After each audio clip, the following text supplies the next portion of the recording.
Men and Women of Discomfort, we're a shame-free zone. We're not interested in shame. We're interested in challenging and calling up and inviting more from the person, more honesty, more humility, more freedom. I think there's massive potency, but none of it happens if you're not honest. None of it happens if you're not courageous, because we not only suffer together, but we're suffering for a particular purpose. We're kind of at arms together, moving towards the kinds of people that we all know in our guts we want to be, if only we'd find the courage and the honesty to move in that direction. As humans, we prefer the path of least resistance. We crave convenience, the payoff without the price. But when our lives revolve around comfort, it doesn't deliver. Living in perpetual comfort leaves us weak and asleep. This podcast is an invitation to flip that script, to choose the unlikely path, to get the life you really want through voluntary discomfort. This is Strong and Awake. I'm Dane Sanders. Hey, Dane. Hey, Mitch. How have you been? I'm well, man. I'm really well. The topic at hand is truth, honesty, my truth, your truth, whose truth. You know, there's going to be lots of potential triggering phrases. What is truth? I mean, are you kidding me? It's so funny. I was reminded recently, the great Pontius Pilate, when he was condemning Jesus of Nazareth, you know, the question he asked back then, thousands of years ago, what is truth? And before he, trying to figure out whether Jesus was going to go die or the other guy. And it's profound, right? Like, what a question. What is truth? As if I could ever really access it. We have so many, we live in an era where, significant, smart people actually are entertaining the possibility that we're not even living in a sense of reality. This is all just, what do they call it? Simulation. A simulation, right. And, even that idea of a simulation, that's not a new idea. That's been around for thousands of years. If you read some of the ancients, they've talked about these kind of ideas. But I think at the end of the day, there is something that is so. Even if it is a simulation that we're in the midst of, then the simulation is the thing that is so. There's so many ways to talk about it. The story I make up about reality is, or my map of reality. I like the map metaphor. This was taught to me by one of my mentors, that the map of reality, it's almost like a painting. There's that old French painter, ça n'est pas pipe. This is not a pipe. It's a picture of a pipe, an illustrated pipe. Oh, yes. And the idea is that, of course, it's not a pipe. It's a picture of a pipe. But how can someone say it's not a pipe? Because it's clearly a pipe, but it's not a pipe. And I think a painting of a pipe is different than a pipe. Just like another kind of philosophical kind of inquiry. There's this essay I read called "What It's Like to Be a Bat." And the article would basically made the case for, if you could know every species, you were the world's expert of everything there is to know about bats, and, kind and type and genus and, all the different pieces and details and, every hair on every body, all the things. Here's the one thing you'd never know: what it's like to be a bat. And what do we do with this kind of distinction? And how do we relate with it? And my own bias is, on the one hand, it can be very discouraging. Like, are we ever going to get to reality? And the good news is, no. Reality's, we get to plumb the depths of our inquiry around reality the whole of our lives and beyond, hopefully. But I would argue that having a humble disposition about what we think we know is probably a good resource. Like, for example, we were talking about this before we started the conversation today. This phrase, which is very common in our culture these days, is share your truth. What is my truth? And you see this, people in popular culture, professional athletes, I hear it a lot in particular in other places when they're talking about mental health, for example. They'll say, I'm just sharing my truth about my experience. I get that. At first, when I heard that, I got really irritated. And I thought, are you saying there is no truth when you're making it so subjective? And yet I've become more sympathetic to it, because it's really just a declaration of, like, this is my best take on truth.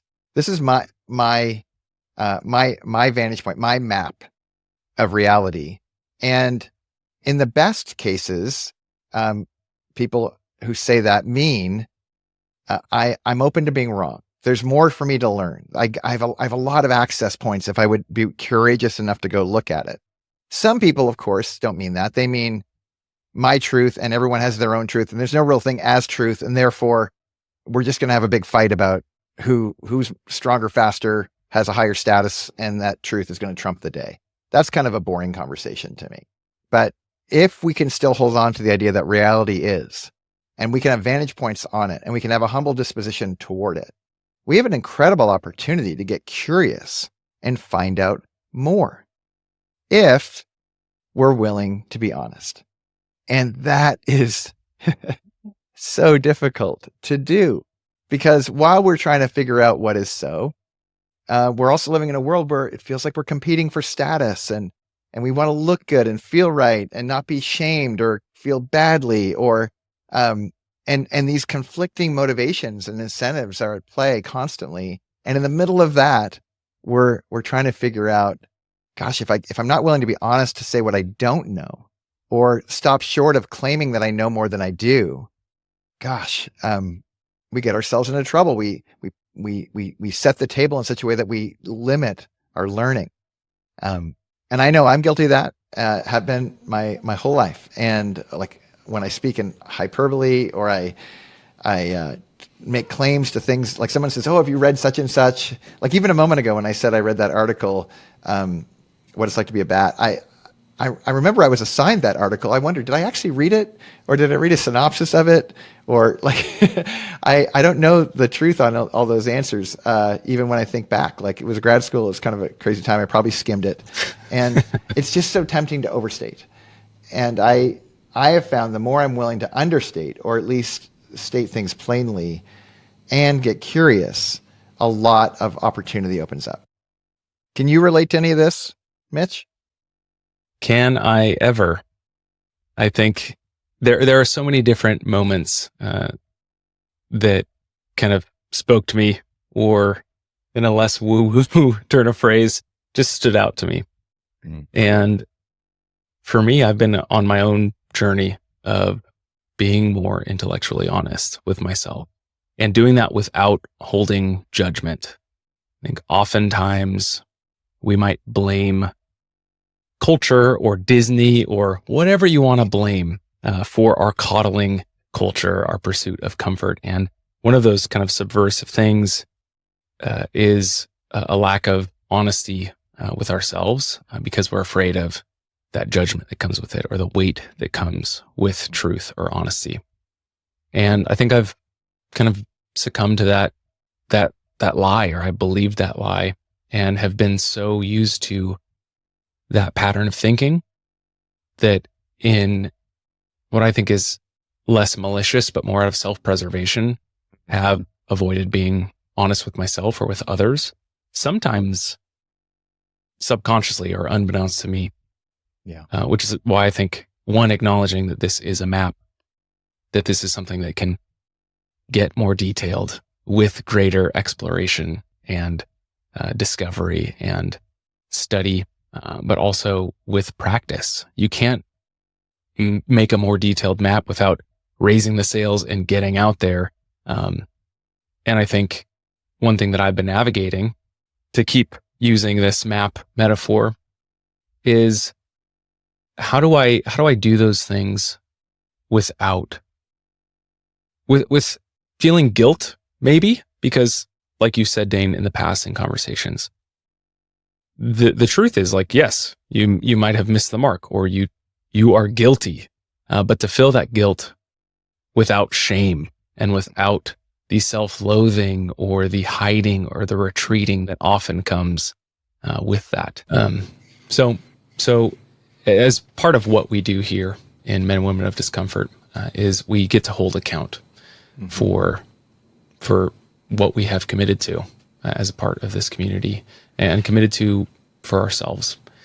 And let's talk about that. I'm sort of cut you off, but you're inspiring me a little bit. So, like, because what I'm hearing, there's this tension, right? So I'm hearing you say, how do we acknowledge where we've missed the mark, And if you want to call it guilt, you want to call it, I don't care what you call it, but like Sure. you missed the mark. You wanted this and you didn't do this, you did this. Okay.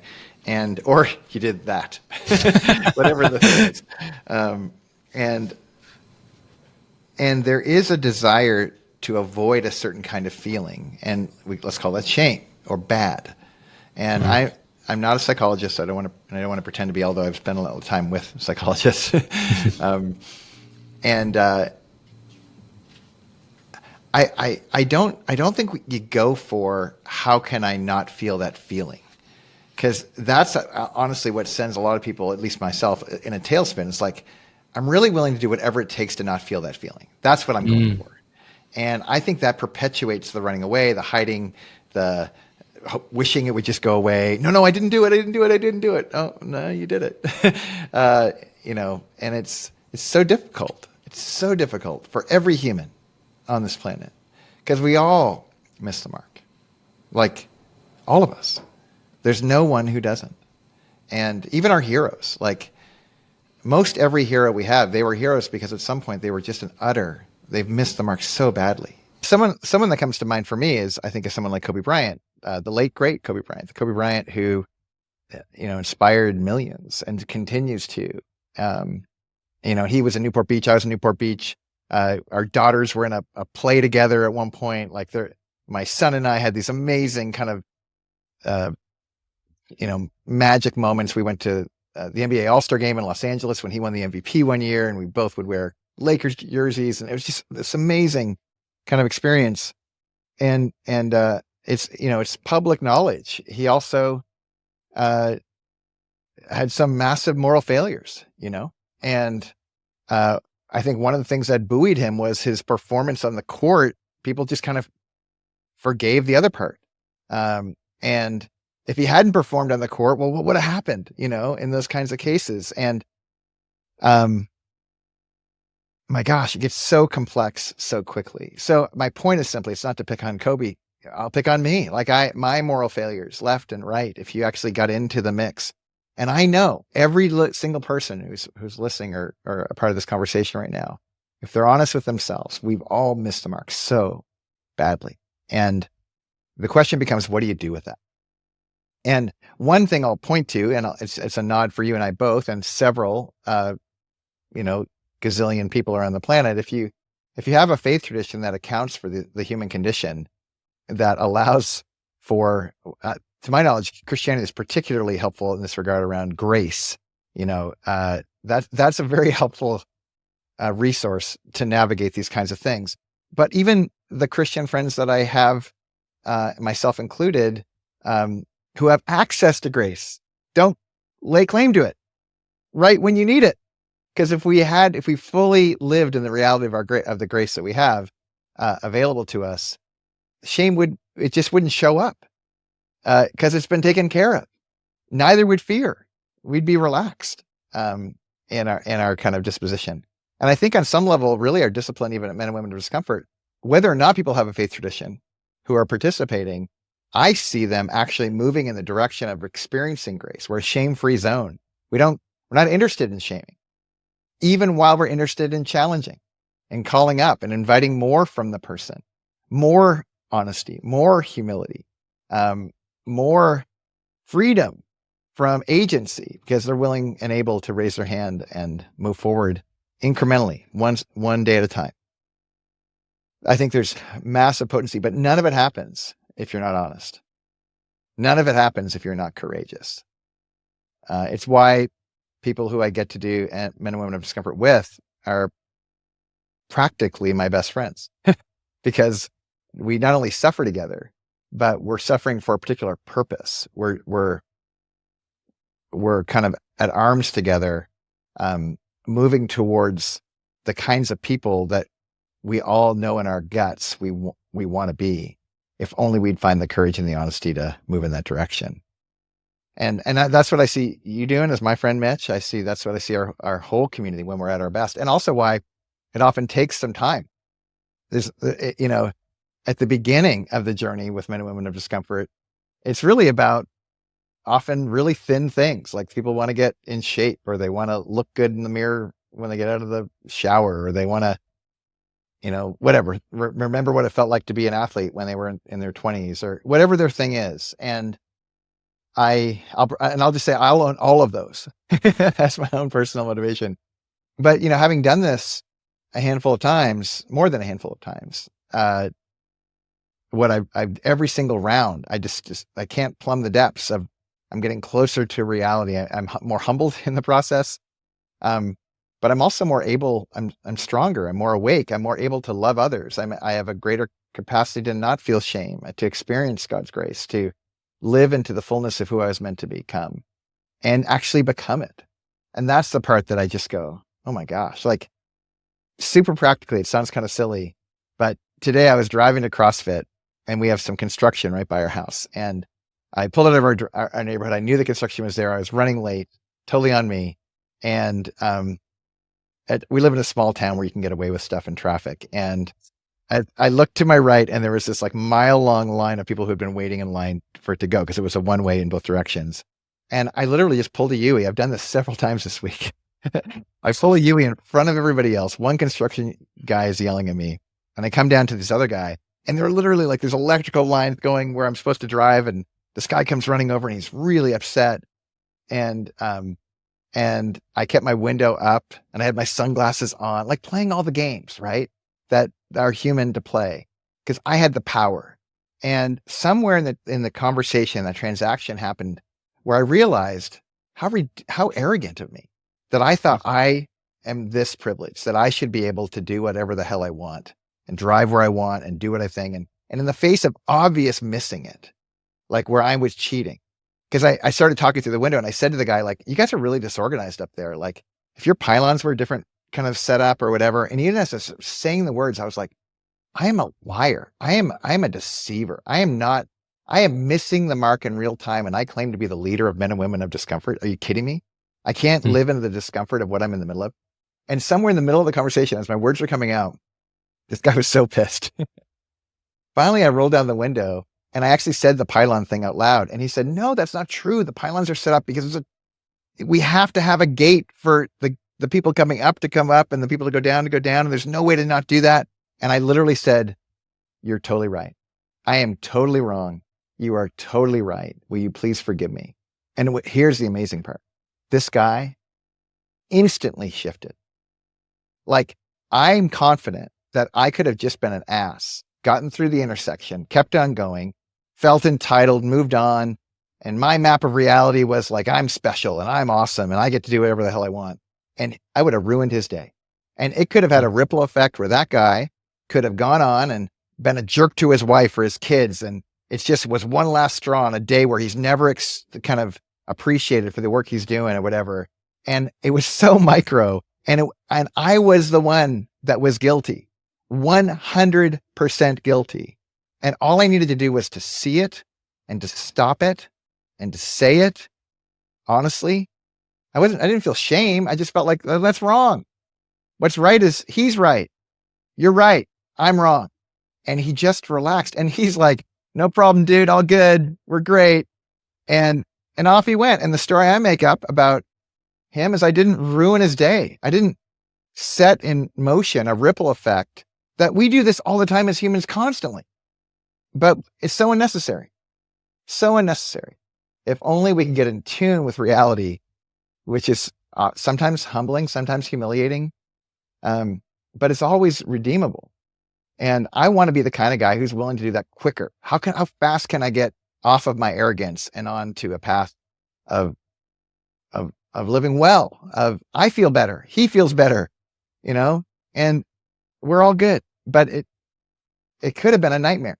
And I think oftentimes if we could just have 1% less of those moments happen where we can recover quickly, it's amazing, I think, how much our world would get better. And this is very practical. This isn't like woo-woo idealistic stuff. This is like, no, this is how people get triggered, and really bad things happen downstream. Mm-hmm. Yeah. Yeah. And it's so easy to see how that affects us as we're navigating life with the map that we've drawn. That's right. But when we're leading others with that map or bumping up against others with that same map, it can really create some serious kind of collateral damage, like you said, right. or positive change. That's right. I was listening to, I think it was Simon Sinek, either a podcast or reading. I'm not sure how I consumed this, but it's in my brain. And he was talking about kind of company culture and values specifically. And he said, so often he sees companies that say, we value honesty and we value X, Y, Z. And he's like, those aren't values, those are nouns. Like, where's the verb? Where's the action in that? And he said, no, instead of saying we value honesty, he said, you should instead switch that out for tell the truth. That's it. Like, there's a certain generative aspect and action associated with these values. And that's what I love about this conversation and what we're doing at Men and Women of Discomfort. And the story you just told is that, sure, you value honesty. I'm sure you would say that, but like, you spoke the truth. You told the truth in that moment. And not only does that cultivate truth, honesty in that moment, but it also pulls in all of these other things, humility.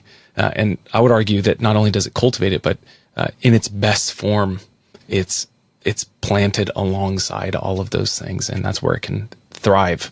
So what action can we take when, okay, we value honesty? I'm sure everyone listening or watching this would say that they value honesty. Well, where do we start? What can we do in the small moments, in traffic, in conversations with ourselves, as we're becoming more aware of those stories that we're telling ourselves? Yeah, I love that question. And I have found, like, whoever the most intimate relationship is in your life, this is where it's going to, I think, show up most often. The gold is in the upset. So you have some upset with the person who's most connected to you in your world, or, the people who are in closest proximity. All my best friends I've had the most conflict with. And it's not by surprise. It's because we've recovered from those upsets. And the question becomes, how do we recover? How do we get closer to reality, not just my truth? And I can't think of a single instance where, when I led with an upset happens, person A, person B, there's an upset, and I'm person A, and I say to person B, you're the problem. You messed up. You did, like, I'm trying to think of any situation where that has bore fruit. In contrast, maybe there was where person B was like totally indicted or whatever. But almost every time, I'm an active collaborator in the upset. And if I can get curious around my contribution to the upset, that's the part of my truth that I want to pay attention to. That's the gold. And if I can lead with my own individual contribution to an upset, that's the truth I want to put on display. And if I can become, like, that's my habit, that's my default, that's my natural response to things, that is what opens up the most possibility in the relationship. And bigger picture, it opens up more access to reality. Reality is what we're going for. Reality is what we want to embrace and participate with. But reality is that thing that if we don't lead with humility, we don't lead with curiosity, neutrality, thinking through our contribution to an upset, it's very, very difficult. And of course, this is really hard to do when you've been offended, when someone actually has done something really awful to you. And I don't want to minimize those realities. I'm not speaking to if you were victimized. But even if you were victimized, the path out of that is to give up your victim status. The path out of that is to go, what do I do now that that's already happened? I'm not taking responsibility for being victimized. I'm taking responsibility for my situation on the other side of that and saying, am I contributing to extending that even further? Or am I contributing to finding my way to a better possibility, to something more? And in most cases, people who resist that, in my experience, they resist it because they simply aren't interested in learning more about reality. They're so committed to their perceptions as they're showing up for themselves, the role they're playing in the upset, that maybe wanting to feel superior or wanting to win. You can't win in relationships. You perpetuate. You want the relationship to extend. You mentioned Simon Sinek. This is the infinite game he speaks so much of. And that's the trick, is if there was something else I could discover, what I want to know about it. That's the first step. And the second is, well, the way to know about it is to get curious around your contribution to the breakdown. And if I can faithfully pursue that, I can find my way. And going back to that first conversation around grace, like maybe even get to a place where you might be the giver of grace, the person who can actually hear your partner, the person that you're connected to most, the most intimate person in your whole world, in a whole new light, break something open for them. That's powerful. But it's not for the faint of heart. You got to be awake to do that. You got to be strong to go humble. And you actually have to do that not for your sake, but for love's sake, for the person who's in front of you. So a lot to ask here. And I don't think this happens on the spot. I think this happens because you practice. And if you're not practicing these things, how in the world can you expect to ever be able to be that kind of person? And I think that's what we do. We practice becoming those kinds of people. And it's odd. We do it through funny mechanisms to learn how, like learning how to do hard things translates to these more actually weightier things, these relationships that we say are the most important things in our lives. Mm. Yeah, I love that. To extend the mat metaphor, it almost seems like that what you just described is like a compass to help in those moments navigate. Like, am I trying to take the high horse? Am I stepping onto this soapbox, or am I humbling myself and actually listening? That's so helpful. We lie to ourselves, right? Huh. Like, I don't want to look bad in front of this guy who I clearly just offended and did the wrong thing in front of.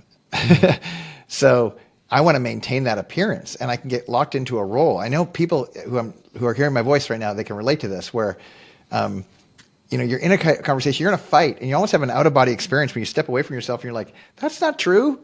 Like, why are you saying those things? And yet you're so caught in your role. You're like a method actor and you can't get out of it. And you stay committed to the role. And all that's required is the courage to like stop like the video. Stop. Just tell the truth. Slow down. Be honest. And even as I'm saying this, I have a hunch there might be some people who are listening who are going like, ooh, I had one of those conversations this morning. And I might have a gold mine if I was willing to go there. And I'd encourage you to try. I'd encourage you to give it a shot. See what, at the level you can bear, go for that.